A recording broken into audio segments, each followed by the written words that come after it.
Good morning friends.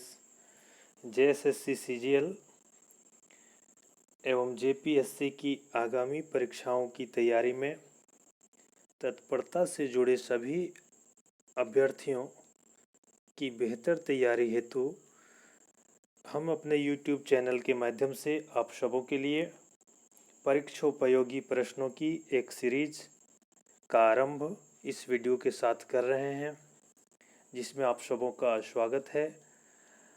इस प्रथम कड़ी में हमने झारखंड के इतिहास विषय से संबंधित 25 महत्वपूर्ण प्रश्न समाहित किया है, ताकि आप सब अपनी तैयारी का मूल्यांकन कर सकें। साथ ही आप अपने उपयोगी सुझाव भी हमें कमेंट बॉक्स में दें। तो चलिए आज देखते हैं आज के कुछ महत्वपूर्ण प्रश्न। आज का पहला प्रश्न है, खानदेश के शासक आदिल शाह द्वितीय ने यह उपाधि धारण की थी। तो कौन सी उपाधि धारण की थी खानदेश के शासक आदिल शाह द्वितीय ने? 2 से 3 सेकंड में आपको उसके आंसर सोचना है। तो इसका सही जवाब है झारखंडी सुल्तान। आदिल शाह द्वितीय ने झारखंडी सुल्तान की उपाधि धारण की थी। आज का दूसरा प्रश्न है, झारखंड में अंग्रेजों के प्रवेश की प्रक्रिया कब से कब तक चली? अर्थात औपनिवेशिक शासन की स्थापना से पूर्व अंग्रेजों की जो प्रवेश की प्रक्रिया हमारे झारखंड क्षेत्र में चली, वह कब से कब तक चली? तो इसका सही आंसर है 1767 ईस्वी से लेकर 1837 ईस्वी तक झारखंड में अंग्रेजों का प्रवेश लगभग 70 वर्षों तक अनवरत रूप से चला और उनकी सत्ता के अधीन हमारा झारखंड क्षेत्र भी संलग्न हो गया। आगे देखते हैं आज का तीसरा प्रश्न, किन भक्तिकालीन कवियों ने अपनी रचनाओं में झारखंड नाम का उल्लेख किया? तो आपको उन कवियों के नाम बताने हैं जो भक्ति काल के दौर के कवि थे और उन्होंने अपनी रचनाओं में झारखंड नाम का वर्णन किया है। तो आइए उसका आंसर देखते हैं। क्या है उसका सही आंसर? कबीर और मलिक मोहम्मद जायसी। कबीर के दोहे जो बीजक में संकलित हैं और मलिक मोहम्मद जायसी जिन्होंने पद्मावत की रचना की थी।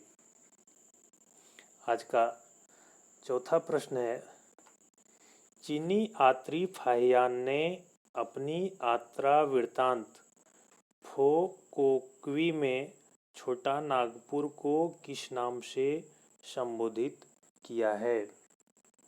चीनी यात्री फाहियान जिन्होंने चंद्रगुप्त द्वितीय विक्रमादित्य के काल में भारत की यात्रा की थी और उन्होंने अपनी यात्रा वृत्तांत फोकोक्वी में छोटा नागपुर को किस नाम से पुकारा है? तो आइए इसका सही जवाब देखते हैं।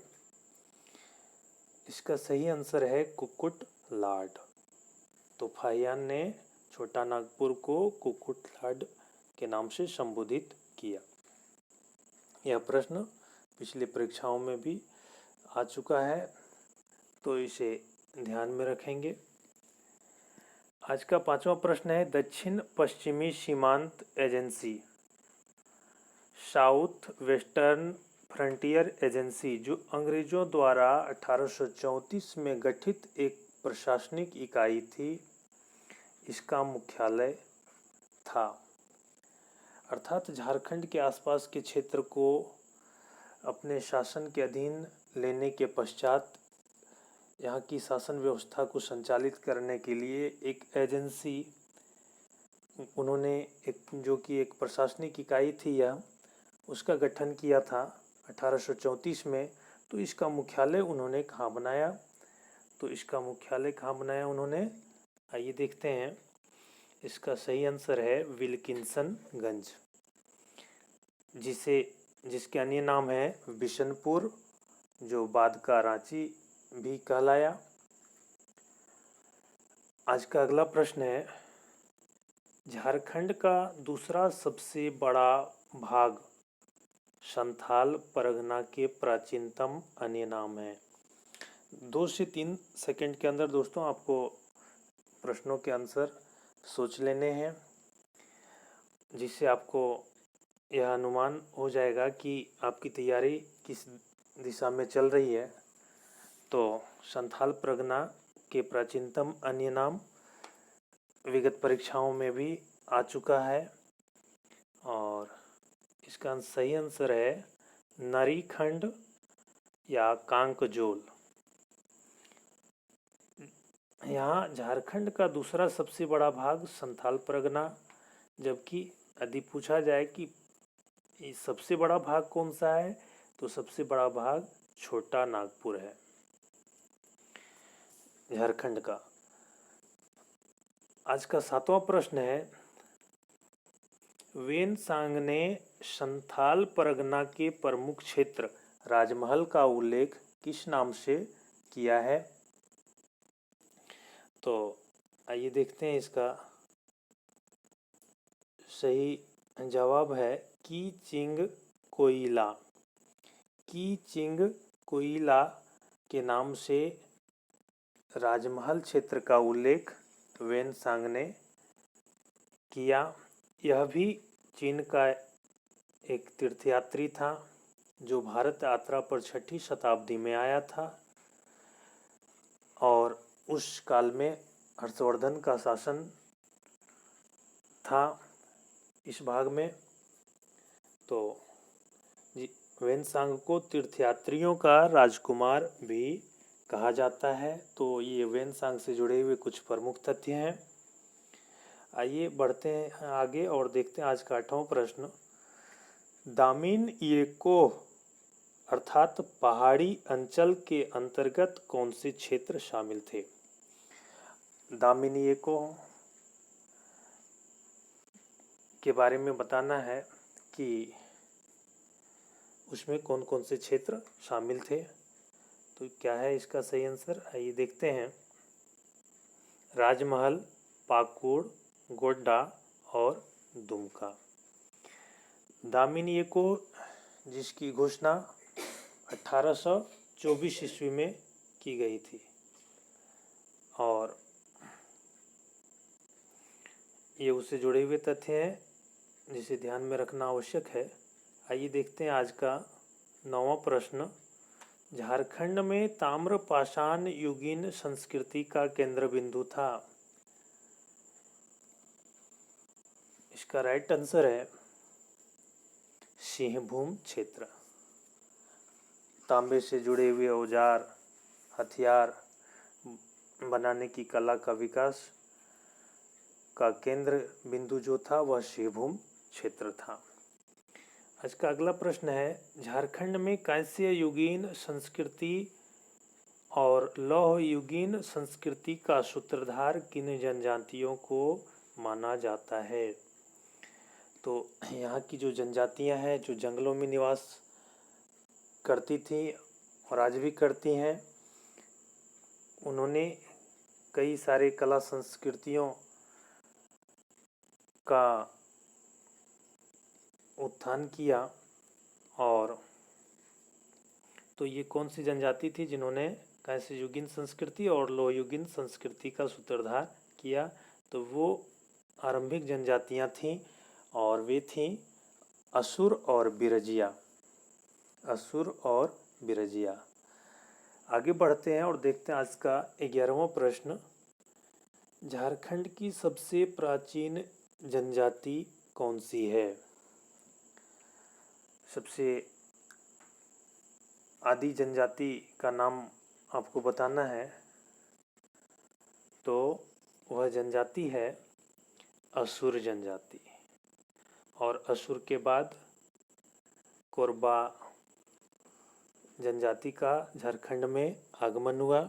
जैसा कि आप सबों को ज्ञात होगा, असुर, बिरजिया, बिरहोर, खड़िया ये झारखंड की प्राचीनतम जनजातियां हैं और इनमें से असुर सबसे प्राचीन जनजाति है और जिसके बाद कोरबा जनजाति का यहाँ आगमन होता है। आगे बढ़ते हैं और देखते हैं आज का 12वां प्रश्न। 1000 ईसा पूर्व तक किन जनजातियों को छोड़कर झारखंड में उपलब्ध प्रायः सभी जनजातियां झारखंड छोटा नागपुर क्षेत्र में बस चुकी थीं? तो पूर्व में झारखंड को छोटा नागपुर क्षेत्र के रूप में जाना जाता था और इस छोटा नागपुर क्षेत्र में उन जनजातियों के नाम आपको बताने हैं जो 1000 ईसा पूर्व तक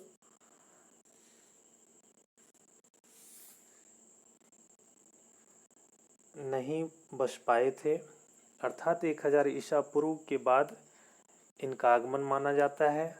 तो ये जनजातियां हैं चेर, खेरवार और संथाल। इनका आगमन बाद में हुआ। आज का 13वां प्रश्न है, सिंहभूम के आरंभिक निवासी जैन मतावलंबी थे और उन्हें क्या कहा जाता था? तो जो जैन धर्म के विचारों, मतों और मार्गों का अनुपालन करते थे तो उनके समूहों को क्या कहा जाता था? तो उन्हें सरक कहा जाता था। इससे जुड़े हुए कुछ तथ्य हैं। सरक श्रावक शब्द का बिगड़ा हुआ रूप है। श्रावक गृहस्थ जैन मतावलंबियों को कहा जाता था और बाद में यहाँ की स्थानीय हो जनजाति के लोगों ने इन्हें सिंहभूम से निकाल दिया, वहाँ से भगा दिया इन्हें। तो आइए देखते हैं आज की सीरीज का अगला प्रश्न। बौद्ध धर्म का महत्वपूर्ण केंद्र कौन सा जिला था? आपको उस जिले और कुछ क्षेत्रों के नाम बताने हैं जिनका लगाव बौद्ध धर्म से रहा है, जहाँ बौद्ध धर्म से जुड़े हुए कुछ स्मारक मंदिर की प्राप्ति हुई है। तो वह जिला है धनबाद, जिसे मानभूम क्षेत्र के नाम से जाना जाता है। और धनबाद के दियापुर, दालमी व बौद्धपुर से कई बौद्ध स्मारक मिले हैं, जिनमें बौद्धपुर का बुद्धेश्वर मंदिर उल्लेखनीय है। तो इन मंदिरों और स्मारकों से ज्ञात होता है कि यह जिला अर्थात धनबाद जिला बौद्ध धर्म का एक महत्वपूर्ण केंद्र था। आइए आज का अगला प्रश्न है, देखते हैं। अशोक के 13वें शिलालेख में मगध के समीपवर्ती राज्यों की सूची का वर्णन है, जिसमें झारखंड किस प्रदेश में शामिल था? तो 13वें शिलालेख में मगध के आसपास जो राज्य बसे थे उस सूची का वर्णन मिलता है। और तो झारखंड जो क्षेत्र था वह किस प्रदेश में शामिल था, उस प्रदेश का नाम आप सबों को बताना है। तो चलिए देखते हैं उसका आंसर। उसका राइट आंसर है आटवी या आटविक या आटव। ये प्रदेश उसमें शामिल हमारा झारखंड क्षेत्र आटविक प्रदेश में शामिल था, जिसका उल्लेख अशोक के 13वें शिलालेख में मिलता है। आइए आज का अगला प्रश्न है, बिहार में कुषाण सम्राट कनिष्क का छत्रप था। कुषाण वंशीय शासक कनिष्क का छत्रप कौन था बिहार में? बिहार में उसका प्रतिनिधि कौन था? तो उसका नाम था वंशफर। बिहार में कुषाण सम्राट कनिष्क का छत्रप वंशफर था। आज का अगला प्रश्न है, गुप्तकालीन शासक समुद्रगुप्त के दरबारी कवि हरिसेन द्वारा रचित प्रयाग प्रशस्ति में छोटा नागपुर को क्या कहा गया है? विभिन्न कवियों ने अलग अलग नामों से संबोधित किया इस क्षेत्र को। तो प्रयाग प्रशस्ति में छोटा नागपुर को क्या कहा गया है? तो इसका आंसर आइए जानते हैं। मुरुंड देश। प्रयाग प्रशस्ति में छोटा नागपुर क्षेत्र को मुरुंड देश के नाम से संबोधित किया गया है। जबकि चंद्रगुप्त द्वितीय विक्रमादित्य के शासनकाल में भारत आए चीनी यात्री फाहियान ने छोटा नागपुर को कुकुटलाड कहा है। फाहियान ने छोटा नागपुर को कुकुटलाड कहा है। आइए देखते हैं आज का अगला प्रश्न।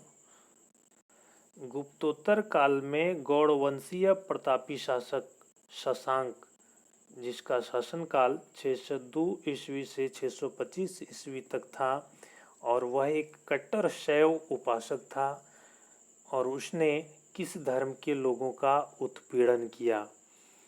न सिर्फ उस धर्म के लोगों का उत्पीड़न किया बल्कि उससे जुड़े हुए जो मूर्तियाँ थीं, जो स्मारक थे,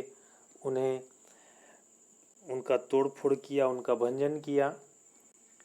तो उस धर्म का नाम आपको बताना है कि तो शशांक ने बौद्ध धर्म के लोगों का उत्पीड़न किया था और उससे जुड़े हुए स्मारकों मंदिरों को गंभीर क्षति पहुंचाई थी। आइए देखते हैं आज का अगला प्रश्न। बंगाल के पाल शासकों ने बौद्ध धर्म की किस शाखा को संरक्षण प्रदान किया, जिसके फलस्वरूप यह शाखा झारखंड क्षेत्र में फला फूला? तो बौद्ध धर्म की जो विभिन्न शाखाएं हैं उनमें से कौन सी शाखा को बंगाल के पाल शासकों ने संरक्षण किया, जिसके फलस्वरूप यह शाखा झारखंड क्षेत्र में भी विकसित हुई, उसका प्रचार प्रसार हुआ? तो आइए देखते हैं उसका सही आंसर वज्रयान शाखा। आज का अगला प्रश्न है। गुमला जिले में स्थित हापा मुनि गांव का महामाया मंदिर का निर्माण किसने करवाया था? हापा मुनि गांव का महामाया मंदिर का निर्माण किसने करवाया था? तो इसका जवाब आप सबको बताना है। इसका सही आंसर है नागवंशी शासक गजघंट राय ने 908 ईस्वी में इसका निर्माण करवाया था। आज का अगला प्रश्न है। सुतिया नागखंड राज्य जो समस्त झारखंड राज्य में फैला था, उसका संस्थापक कौन था? सुतिया नागखंड राज्य जो समस्त झारखंड राज्य में फैला था, उसका संस्थापक कौन था? तो इसका सही आंसर है सुतिया पाहन। आइए अब देखते हैं आज का अगला प्रश्न, जो आज की सीरीज का 22वां प्रश्न है। प्रश्न है कि झारखंड में राज्य निर्माण आरंभ करने का श्रेय किनको जाता है? तो इसका सही आंसर है मुंडाओं को। मुंडा जनजाति को ही राज्य निर्माण की प्रक्रिया आरंभ करने का श्रेय सर्वप्रथम रूप से श्रेय दिया जाता है, और मुंडा जनजाति के एक नेता ऋषा मुंडा ही प्रथम व्यक्ति थे जिन्होंने झारखंड में राज्य निर्माण की प्रक्रिया आरंभ की, और इस मुंडा शासन का अंतिम राजा मदरा मुंडा साबित हुआ। आज का 23वां प्रश्न है। छोटा नागपुर खास के नागवंश का संस्थापक था। छोटा नागपुर खास के नागवंश का संस्थापक था। तो आइए देखते हैं इसका सही आंसर फनी मुकुट राय। फनी मुकुट राय ने छोटा नागपुर खास के नागवंश की स्थापना की थी और उनकी राजधानी शुतियाम्बे थी। आज का 24वां प्रश्न है, वह पहला नागवंशी शासक जिसने राय की जगह कर्ण की उपाधि धारण की। तो वह नागवंशी शासक अपने नाम के साथ राय लगाते थे, परंतु एक शासक ऐसे हुए जिन्होंने राय के स्थान पर कर्ण की उपाधि धारण की और उसके उपरांत जो आने वाले शासक थे उन्होंने भी कर्ण की उपाधि धारण की। तो उस शासक का नाम आपको बताना है। तो आइए इसका सही जवाब देखते हैं। भीमकर्ण, जिनका जन्म 1095 ईस्वी में हुआ और मृत्यु 1184 ईस्वी में। और इन्होंने कर्ण की जो उपाधि धारण की वह कलचुरी राजवंश से संपर्क का परिणाम था, उनसे घनिष्ठता का परिणाम था। तो ये प्रश्न पूछे जा सकते हैं कि किस राजवंश से घनिष्ठता के परिणाम स्वरूप उन्होंने कर्ण की उपाधि धारण की थी। आज का अगला और अंतिम प्रश्न है, रामगढ़ राज्य जिसकी स्थापना 1368 ईस्वी में हुई, उसके संस्थापक बागदेव सिंह की राजधानी कहाँ थे। देखिए यहाँ दो प्रश्न बन रहे हैं एक साथ कि रामगढ़ राज्य की स्थापना कब हुई, तो 1368 ईस्वी में हुई। उसकी स्थापना किसने की, तो बागदेव सिंह ने की थी।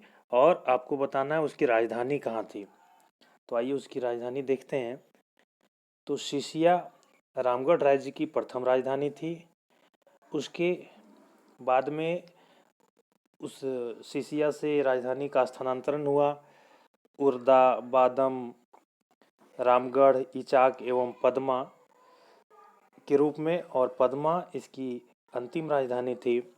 तो आज के वीडियो में इतना ही, और आपसे आग्रह है कि आप इस वीडियो को अधिक से अधिक शेयर करें और सुझाव भी दें कमेंट बॉक्स में, और सब्सक्राइब करें ताकि इससे जो नए वीडियो के सब नोटिफिकेशन है वो आप तक समय पर पहुंचते रहे।